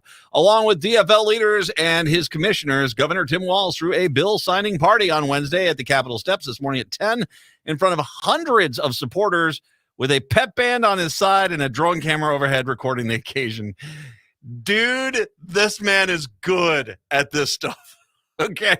You know, that would be technically spiking the football. I think that is flipping the bat right there. It just hit that ball, went 470, and you got a nice big old bat flip out of that one. Holy God. Time and time again, they said it's not hard to vote your conscience. Walz says that he turned back and looked at the lawmakers lining up the steps behind him. He boasted about the accomplishments of the nearly $72 billion budget, calling a new child tax credit a globe-leading effort to reduce child poverty, referring to the $17.5 billion surplus. He said, we're going to put behind our children so we can educate our children. And once again, it should be mentioned that that's always been one of Walz's big things. As a teacher, former teacher Mankato, he's always been, you know, a guy who's basically education is his priority. Kids are his priority. And I think he got a lot of that bill is a lot for him. I wonder how much, also now that he says that, I wonder how much that $17.5 per kid for the low income people that's going to, you know, get rid of a third of the child poverty in the state. I wonder how much that was him. I wonder if he was a big part of that. That came from him or that came from the House and the Senate. Minnesota will lead on clean energy, and every single person will make their own decisions about reproductive rights, he said. Had the November election tilted the Republicans, Walz said things would be different with right-to-work legislation, abortion bans at 6 weeks, and looser gun laws. But guess what? Elections have consequences, he said. House Speaker Melissa Hortman called it the best budget in 50 years. The Republicans had their... Apparently, the Republicans are going to go on tour across the state. Wherever they land, I guarantee you there's a project that's going to get done. And the Democrats should be there at every one of them saying they want to stop this from getting fixed. Whether that's lead pipes in the streets, fixing the boat launch in town, or, helping to fund more money to the schools. They want to stop that. Make them suffer for it. So once again, here's all the stuff, the education. I mean, all this was the big omnibus bill. It was all together. Education budget boosts funding for state schools by $2.2 billion over the next 2 years. It ties future school funding increases to the rate of inflation and provides more than $300 million per year to partly cover school districts' special education costs, which is huge. And that's been an unfunded mandate for a long time. Lawmakers' higher education budget creates a free college tuition program for Minnesota students whose families make less than $80,000 annually. It's a last dollar scholarship program, meaning it would cover any tuition costs for those students that are left over after state and federal grants and institutional scholarships have been applied. So that would Minnesota will spend about $117 million in fiscal year 2025 to get the program started. Democrats agreed to spend $1.35 billion more over the next 2 years on human services programs, including nursing homes, residential facilities. The budget spends $100 million to help ailing nursing facilities with a low-interest loan program. Republicans and Democrats also agreed to send an additional $300 million to direct aid to nursing homes in a separate bill. Taxes. The $300 billion tax law includes a one-time rebates of $260 per person under a certain income level, a targeted tax cut on social safety, a boost in aid and public safety as well. Transportation, the budget raises more than $1 billion for new funding over the next 2 years by transportation projects across the state.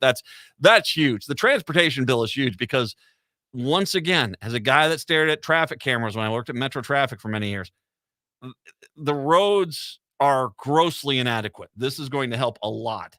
The infrastructure bill, $2.6 billion for infrastructure, was one of the last agreements reached. Environment, $2 billion environmental budget with $1 billion in new spending. Will touch homes, forests, farm fields, peatlands, and grass fields, and it bans PFASs. State government, the new budget enacted by Democrats will increase spending on state government by more than $400 million. Also send more money to local governments, jobs, labor, and the economy. Minnesota is devoting dollars to competitive grant programs for workforce development and putting more money towards improving childcare access and affordability. That's huge. Workers would also be able to earn up to 48 hours of paid sick or safe time. State is spending a record number of money, $1 billion, to address Minnesota's housing needs. The dollars will go to a range of programs from helping first-generation homebuyers afford down payments to preserving affordable housing and public safety. The governor already signed the $3.5 billion public safety budget, $880 million in new funding for gun control restrictions. Law includes Minnesota Rehabilitation and Reinvestment Act, and also, builds a few police stations as well. There you go. All good, all very good.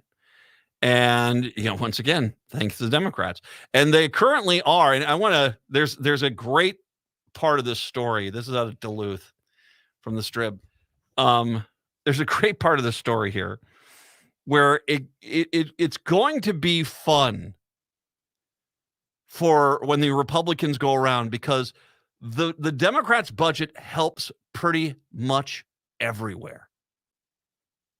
Everywhere. There's something you can point to and say, yeah, the Democrats made sure we had money for that.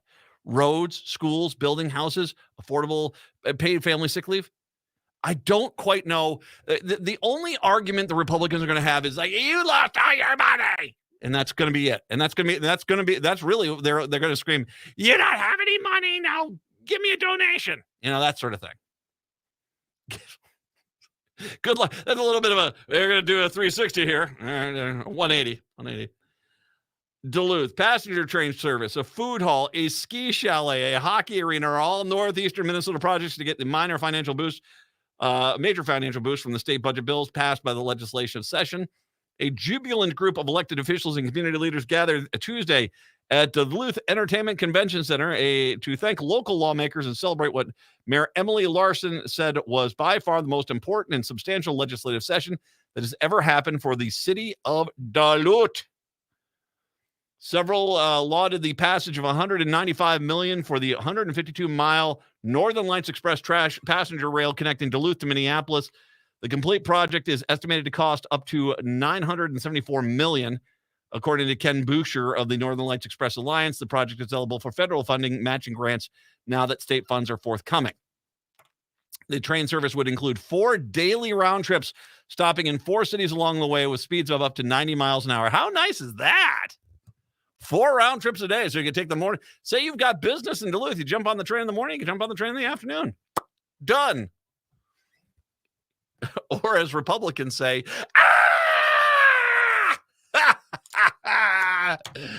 scream louder, Republicans, scream louder.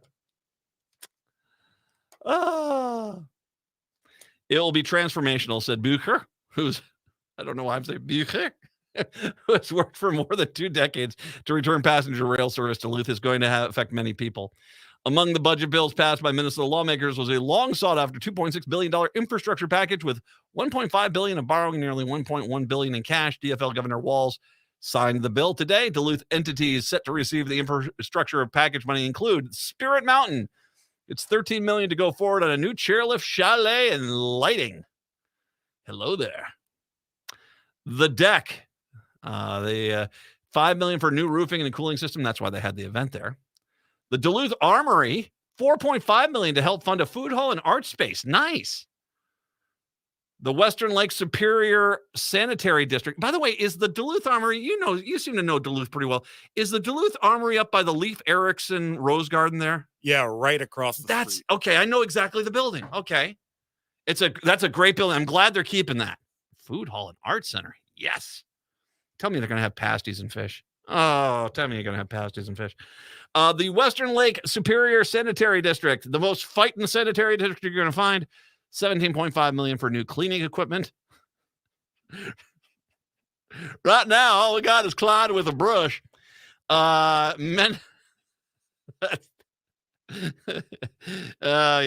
We'll get you some new. We'll head over to the store and get you some new brushes, guys. Mental and Behavioral Health Science Crisis Center, $2.5 million. The cash infusion of Spirit Mountain will go towards that new chalet and chairlift to help the 50-year-old recreation area draw visitors for another 50 years. Another $40 million will go elsewhere in the region, including nearly $7.8 million towards a Hermantown Ice Arena expansion, a $2 million each for water and sewer improvements in Babbitt and Rice Lake, $4 million to extend to the Gitchigami State Trail along the North Shore, $11 million for construction of a visitor center and other improvements on the Lake Vermilion Soudan Underground Mine State Park, and $3.5 million for a new marina in Rainier, Minnesota. I just have to say this is my first year, and boy, did we make history, said Senator Grant Housechild, DFLer from Hermantown, speaking particularly on both the tax and bonding bills. We targeted relief where it is needed most. In a statement, here's where all this gets to be a freaking nightmare for the Republicans. The Republican from Ely, Roger Scraba, the representative up there, called the bonding proposal a good bill for the Northland. Not only will it strengthen our communities and help fund important projects, it will also provide good paying jobs for men and women in labor that work in these job sites. He said, that's a win-win for all of us. Even the Republican, one day after all of them saying, we're going to take our toys and go home, even he's like, I can't, this is actually really good. This is going to help out my district greatly. I can't argue it. Where are you going to go? Let's run through these. Let's go through this. Are the Republicans going to go to Babbitt, where they're going to have water and sewer improvements, and say, you don't need those. You need to give that money to a wealthy billionaire? Are they going to go to by Vermilion and say, we don't need to upgrade that park. That money needs to go to a wealthy billionaire. If you're in Rainier and you're going to get a brand new marina for $3.5 million, thanks to the state, you're welcome, by the way. When Republicans come into town and say, you don't need that marina, we need to give that money to a billionaire. Are you going to be like, oh, yeah, I need to give that money to a billionaire? Is that what you're going to do? God, the Republicans are already out there praising it. Both Duluth and St. Louis County will also see $4 million plus increases to local and county aid. Where are you? Seriously, Republicans, where are you going to go? I want to know. This is going to be like that point, that scene in Life of Brian, where what have the Romans ever done for us? Well, they built the roads. Oh yeah, the roads are really nice. Yeah. But what else have they ever done for us? Well, sewer systems. That was really nice. Oh yeah, that was okay. All right. What else have they ever done? They end up getting this laundry list of things that they've done for them. That's going to be the Republicans. It's like Republicans are going to be out there and they're going to be furious and red-faced and veins popping on their faces. Like, tell me one thing the DFL has delivered for you. Paid family sick time?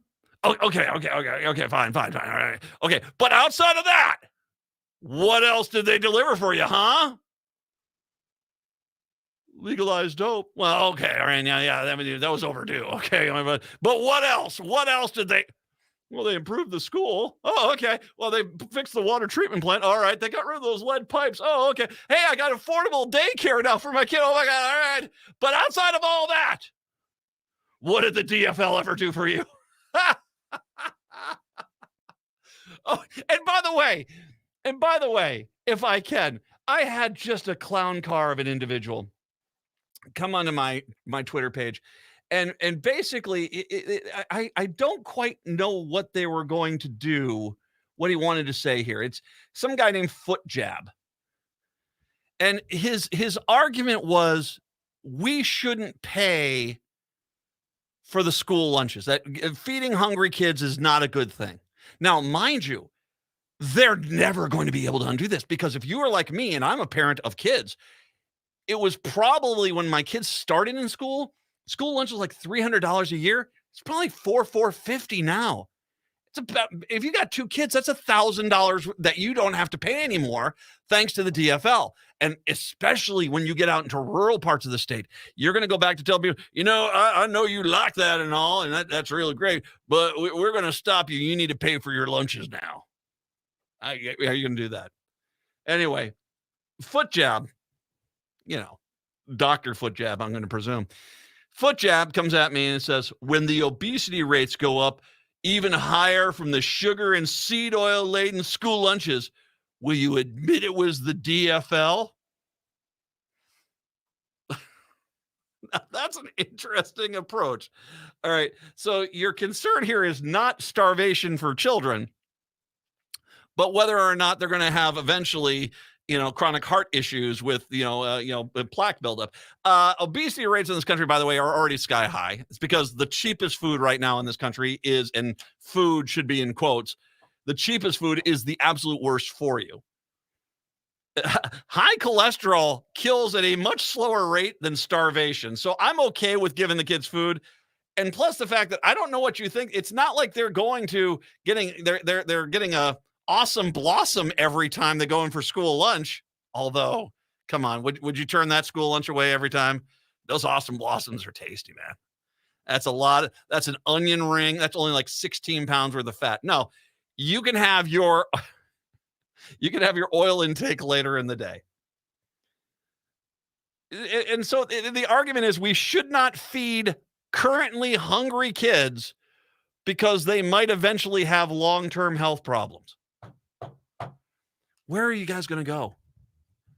Where are you guys going to do? It's like Monty Python. It's and can we do this? Can we get plants in the audience wherever the Republicans go? And when they say, what has the DFL ever done for us? Just this paid family leave.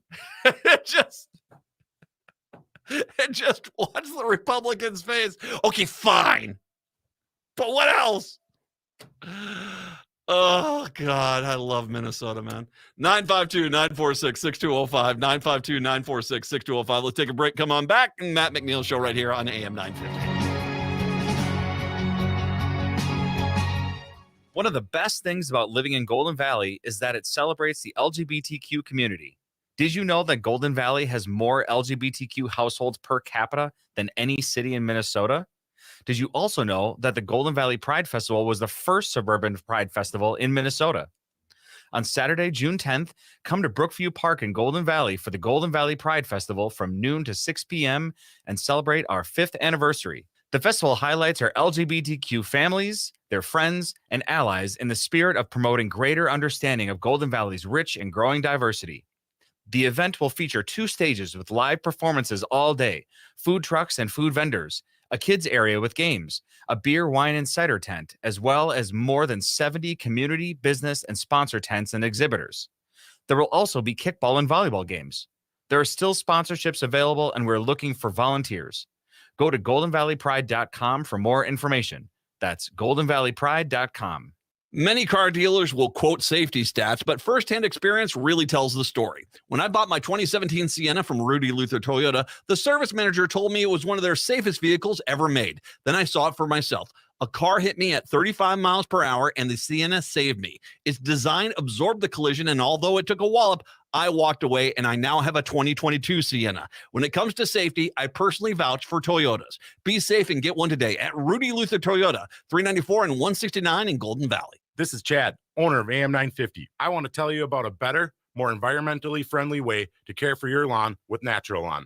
Natural Lawn has been treating Minnesota lawns for more than 20 years with organic-based natural products that feed the soil without unnecessary chemicals. That means an envy-worthy, healthier lawn that's safer for your family and your furry friends. Natural Lawn has no contracts and is 100% satisfaction guaranteed. So let Natural Lawn handle your lawn care so you can enjoy your lawn. More at naturallawn.com.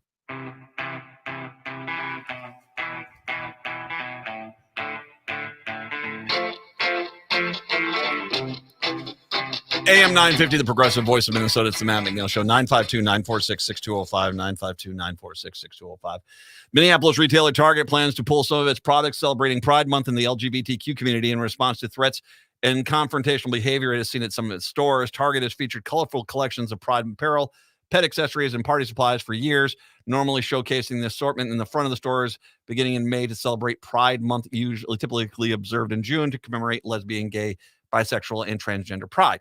However, in recent days, there have been reports of some customers trashing the Pride sections at stores and being aggressive with store employees. Target has also received calls threatening violence on its customer hotline.